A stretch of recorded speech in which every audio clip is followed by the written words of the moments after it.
గడిచిన 10-15 రోజుల దగ్గర నుంచి కూడా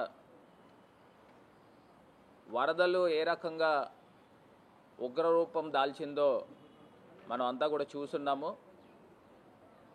ప్రధానంగా ఈ వరదలు వచ్చిన ప్రాంతంలో కొత్తగా ఏర్పడిన ప్రభుత్వం మరి ఫేస్ చేస్తూ ఉన్నారు. నిజంగా సహాయక చర్యలు చేపట్టడంలో తెలుగుదేశం ప్రభుత్వం పూర్తిగా వైఫల్యం చెందింది. ఎందుకు ఈ మాటలు చెప్తున్నామనంటే, గతంలో మా ప్రభుత్వం ఉన్నప్పుడు సహాయక చర్యలు కానీ, రేషన్ అందించడంలో అయితే కానీ, లేకపోతే కాంపన్సేషన్ ఇవ్వడంలో అయితే కానీ, వాళ్ళకి సుమారుగా నెల రోజులు 2 నెలల పాటు వాళ్ళు డైలీ కూలీకి వెళ్ళే వాళ్ళంతా కూడా ఉపాధి కోల్పోయి, ఏదైతే రహదారులతో ఈ వరద రావడం వలన ప్రత్యేకించి ఏజెన్సీ ప్రాంతాలు, మనకి ఈ ప్రాంతాలు చూసినట్టయితే కోనవరం కానీ, దేవీపట్నం ప్రాంతం కానీ, ఇవన్నీ కూడా చూస్తే పోలవరం ప్రాజెక్టు స్టార్ట్ అయిన తర్వాత మొత్తం బ్యాక్ వాటర్స్ అంతా కూడా ఈ ప్రాంతాలకు రావడం వలన పూర్తి స్థాయిగా ఇవన్నీ కూడా ఈ ప్రాంతాలకు రావడానికి మొత్తం అంతా కూడా వరదలో చిక్కుకుపోయిన సందర్భాలు. నాకు ఒక్కటి అర్థం కాని అంశం ఏంటంటే, వీళ్ళు తెలుగుదేశం పార్టీ ఎమ్మెల్యేలు కానీ, మంత్రులు కానీ కేవలం ఫోటోలకు వచ్చి వెళ్ళిపోయిన సందర్భాలు. నేను కొన్ని ప్రాంతాల్లో చూపించడం జరిగితే, ఎక్కడైనా వరద బాధితులు మాకు సహాయం అందట్లేదు అని చెప్పేసి కలెక్టర్ని నేరుగా నిలదీసిన సందర్భాలు, సబ్ కలెక్టర్ని నేరుగా నిలదీసిన సందర్భాలు కూడా ఇక్కడ చూపించడం కూడా జరుగుతుంది. ఎందుచేతనంటే, ఇప్పుడు దాకా నాకు తెలిసి గత ప్రభుత్వాలలో ఈ రకమైన సందర్భాలు ఇప్పుడు దాకా జరగల. నిజంగా ఒకటి వాస్తవం. ఎందుకంటే ఈ వరదలు వచ్చినప్పుడు ఏదైతే కాళేశ్వరం దగ్గర నుంచి ఇలా పోలవరం మీదుగా వరదలు వచ్చినప్పుడు ఏజెన్సీ ప్రాంతాల దగ్గర నుంచి వచ్చే ఈ సబరి వాటర్ కూడా ఎక్కువ రావడం వలన, ఈ పోలవరం ప్రాజెక్ట్ కట్టడం వలన గతంలో సబరి వాటర్ అంతా కూడా గోదావరిలోకి వచ్చేసేది. 3వ ప్రమాదిక హెచ్చరిక వచ్చేదాకా కూడా అక్కడ ఏ రకమైన ఇబ్బందులు ఉండేది కాదు, ఏదో అడపాదడపా ఉన్నప్పటికీ కూడా. కానీ ఇవాళ ఫస్ట్ వార్నింగ్ వచ్చినప్పుడే, ఇక్కడ ధవళేశ్వరం దగ్గర ఫస్ట్ వార్నింగ్ వచ్చినప్పుడే మొత్తం ఆ ప్రాంతానికి కొన్ని గ్రామాలకి రాకపోకలు పూర్తిగా కట్ అయిపోయిన పరిస్థితులు. అసలు ఏ రకంగా సహాయక చర్యలు చేస్తున్నారో నిజంగా మాకు ఆశ్చర్యం అనిపిస్తోంది. ఒకటి అదృష్టం ఏంటంటే, నిన్న ధవళేశ్వరం దగ్గర మొదటి ప్రమాదక హెచ్చరికను కూడా వారు తీసేయడం జరిగింది. మరి దీని తర్వాత వచ్చే పరిణామాలు ఏ రకంగా ఉంటాయి, అంటువ్యాధులు ఏ రకంగా ప్రబలంగా జరుగుతాయి, మరి ఇవన్నిటి గురించి కూడా ప్రభుత్వం తక్షణమే కలెక్టర్లని, అధికారులని ఆదేశించి శానిటేషన్కి సంబంధించి కానీ, ఎక్కడైతే కొన్ని ప్రాంతాలకి రాకపోకలు కట్ అయినాయో ఇవన్నిటిపైన కూడా దృష్టి సారించాల్సిన అవసరం ఉందని కూడా ఈ సందర్భంగా తెలియపరుస్తున్నాను. మరి నాకు ఒకటి అర్థం కానిది ఏంటంటే, ప్రతి సోమవారం పోలవరం అన్న చంద్రబాబు నాయుడు గారు మరి సహాయక చర్యలు ఏ రకంగా జరుగుతూ ఉన్నాయి, వరదల్లో చిక్కుకున్న బాధితులు ఏ రకంగా ఉన్నారు అని ఇప్పుడు దాకా చాపర్ పైన, హెలికాప్టర్ పైన సర్వే చేసిన సందర్భాలు కనబడలా. మరి ఒక్కసారి రాష్ట్ర ప్రజలందరూ కూడా గమనించండి. ఇప్పుడు అక్కడ పోలవరం దగ్గర జనరల్గా జరిగే వర్కులుకే ఈయన సోమవారం పోలవరం అని వెళ్తూ ఉన్నాడు. మరి ఇక్కడ ఇంత ఘటనలు జరుగుతూ ఉన్నాయి. మరి జరుగుతున్నప్పుడు ఈయన ఏ రకంగా ప్రజల్ని మరి ఆదుకునే ప్రయత్నం చేశారు, ఒక్కసారి ఆలోచన చేయాల్సిందిగా మరి కోరుతా ఉన్నా. తక్షణమే ఇప్పుడు రాజమండ్రి దగ్గరికి వచ్చినట్టయితే, ఏదైతే బ్రిడ్జి లంక దగ్గర కొంతమంది కుటుంబాలు ఉన్నాయి, వాళ్ళు మామూలుగానే జనరల్గానే బయటకు వచ్చేస్తారు.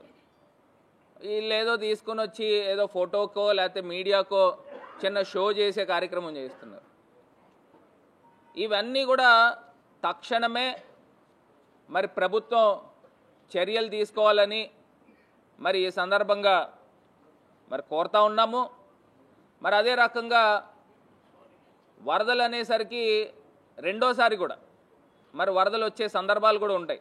ఎందుకంటే ఇప్పుడు మొన్న రీసెంట్గా చూసినట్టయితే మ్యాక్సిమం అవుట్ఫ్లో వెళ్ళింది 16 లక్షల క్యూసెక్ వాటర్ అనుకుంటా. మరి గతంలో 28 లక్షలు క్యూసెక్ వాటర్ వచ్చినప్పటికీ కూడా వైఎస్ఆర్ ప్రభుత్వము మరి జగన్మోహన్ రెడ్డి గారు ఎంత సమర్థవంతంగా వ్యవహరించారో ఇవన్నీ కూడా ఒకసారి గుర్తుకు చేసుకోవాల్సిందిగా ఈ సందర్భంగా తెలియపరుస్తూ, మరి ఒకటి లైఫ్ జాకెట్లని పూర్తిగా అందించకపోవడం వలన మరి ప్రమాదవశాత్తు విఆర్పురం దగ్గర మరి ఒక పిల్లోడు కొప్పాల జగపతి రెడ్డి అనే ఒక పిల్లోడు మరి బోట్లో వెళ్తుండగా అదుపు తప్పి మరి చనిపోయిన సందర్భం. ఇవన్నీ కూడా ప్రభుత్వం పూర్తి స్థాయిగా లైఫ్ జాకెట్లు అయితే కానివ్వండి, రేషన్ అయితే కానివ్వండి, లేకపోతే డబ్బులు ఇప్పించడంలో అయితే కానివ్వండి, ఇవన్నీ కూడా మరి పూర్తిగా దీంట్లో 100కి 100% చేయాల్సిన అవసరం ఉంది. మరి గతంలో వాలంటీర్ సిస్టమ్ ఉండేది. మరి ఆ వాలంటీర్ సిస్టమ్ ఉన్నప్పుడు చక్క చురుగ్గా పిల్లలు పనిచేసేవారు. మరి ఇలాంటి మరి ఘటనలు జరిగినప్పుడు ఇమ్మీడియట్గా రెస్పాండ్ అయ్యి ఎక్కడికక్కడ మొత్తము వాళ్ళకందరికీ కూడా బాధితులకి అందరికీ కూడా వీళ్ళే వాలంటీర్ సిస్టమ్ అంతా గొప్పగా పనిచేసిన సందర్భం. మరి ఈ చంద్రబాబు నాయుడు గారు వచ్చిన తర్వాత వాలంటీర్లకి 10,000 రూపాయలు మరి వాళ్ళకి స్టైఫండ్ కానీ లేకపోతే ఇస్తానని చెప్పి మరి వాళ్ళని ఏ రకంగా తీసేసిన సందర్భాలు, వాలంటీర్ సిస్టమ్నే మొత్తం నిర్మూలన చేసిన సందర్భం. రాష్ట్ర వ్యాప్తంగా 4 లక్షల మంది పిల్లలు వాలంటీర్ పిల్లల్ని తీసేసిన సందర్భం. మరి ఇది ఎక్కడికి వెళ్ళిపోతూ ఉన్నాము? మరి ఇదే చంద్రబాబు నాయుడు గారు నిరుద్యోగ భృతి 3,000 ఇస్తా అన్నాడు. మరి వాలంటీర్స్ కూడా పాపం చాలామందికి ఉద్యోగ ఉపాధి లేకపోవడం వలన కదా మరి వాలంటీర్స్ కింద వస్తూ ఉన్నారు. మరి నిజంగా ఆ రకంగా ఆలోచన చేసిన ఈ వాలంటీర్ సిస్టమ్ని కంటిన్యూ చేయాలి కదా. మరి ఈయనే మాటలు ఇచ్చాడు, ఇదే చంద్రబాబు నాయుడు గారు మరి మాటలు ఇచ్చి వాగ్దానాలు చేసి మరి ఏ రకంగా వాలంటీర్ సిస్టమ్ని పూర్తిగా నిర్వీర్యం చేసిన సందర్భం. మరి ఇది మోసం కాదా అని అడుగుతా ఉన్నా. ఇదే చంద్రబాబు నాయుడు గారు అసెంబ్లీ వేదికగా ఆయన చెప్పిన మాటలు ఏమని చెప్తా ఉన్నాడు? భయం వేస్తూ ఉందంట. మేము సూపర్ 6 అనే హామీలు ఇచ్చాము, అది చూస్తుంటే భయం వేస్తూ ఉంది, ముందుకు వెళ్ళలేని పరిస్థితులు, ప్రజలు ఆలోచన చేయాలంటున్నాడు. అంటే దానికి అర్థం ఏంటి? నీ సూపర్ 6 హామీలన్నీ ఎత్తేస్తావనే కదా. దానికి అర్థం ఏంటి? ప్రజలు ఆలోచన చేయాలి. ఇంకా నయం అర్థం చేసుకోండి, ఇంక నేను ఇవ్వలేనని డైరెక్ట్గా చెప్పేలే.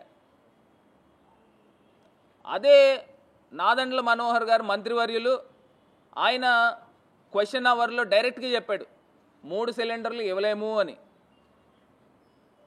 మరి ఇదే మంత్రి లోకేష్ గారు ఆయన ఏం చెప్తా ఉన్నాడు? అందరినీ కూర్చోబెట్టి మాట్లాడి ఎంతమంది పిల్లలు ఉన్నారో ఐడెంటిఫై చేసుకుని, అసలు ఏంది ఐడెంటిఫై చేసేది? కలెక్టర్లకి సచివాలయాల వారీగా ఏ సచివాలయంలో ఎంతెంతమంది తల్లులు ఉన్నారు, ఎంతెంతమంది పిల్లలు స్కూల్స్కి వెళ్తున్నారు అనేది ఎంతసేపు ఆ డేటా తీసుకోవడము. మరి దానికి కూడా మంగళం చెప్పిన పరిస్థితులు. మరి ఇదే ఎలక్షన్ క్యాంపెయినింగ్లో మరి ఏ రకంగా మాటలు చెప్పారు?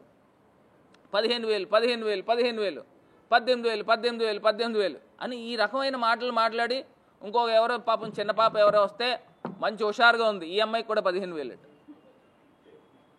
అసలు ఏం జరుగుతుంది? అసలు మీకన్నా అసలు డ్రామాలు ఆడేవాళ్ళు నయం. అంత గొప్పగా ప్రజల్ని వంచి డ్రామాలు ఆడారు. మేము అప్పటికి బేసిక్గా చెప్తానే ఉన్నాం, మరి ప్రజలు ఏ రకంగా ఆలోచన చేసి చంద్రబాబు నాయుడు గారు మాయలో పడ్డారో అర్థం కావటంలే. మరి రైతు భరోసాకి మంగళం పలికారా? అమ్మఒడి మొత్తం అందరి పిల్లలకి ఇచ్చేస్తూ ఉన్నారు. మరి దానికి స్వస్తి చెప్పారు. మరి అదే రకంగా 1500 రూపాయలు 18 సంవత్సరాలు దాటిన ప్రతి మహిళకి డబ్బులు ఇస్తూ ఉన్నారు. నెల నెల 1500. ఎక్కడికి వెళ్ళిపోయినాయి ఆ డబ్బు? ఎప్పుడు ఇస్తారు? దానికంటే ఒక నిర్దిష్టంగా చెప్పాలి కదా. మాకు ఇప్పుడు మేము సంపదలు సృష్టించిన తర్వాత 5 సంవత్సరాలు పోయేకి ఇస్తామని చెప్పాలా?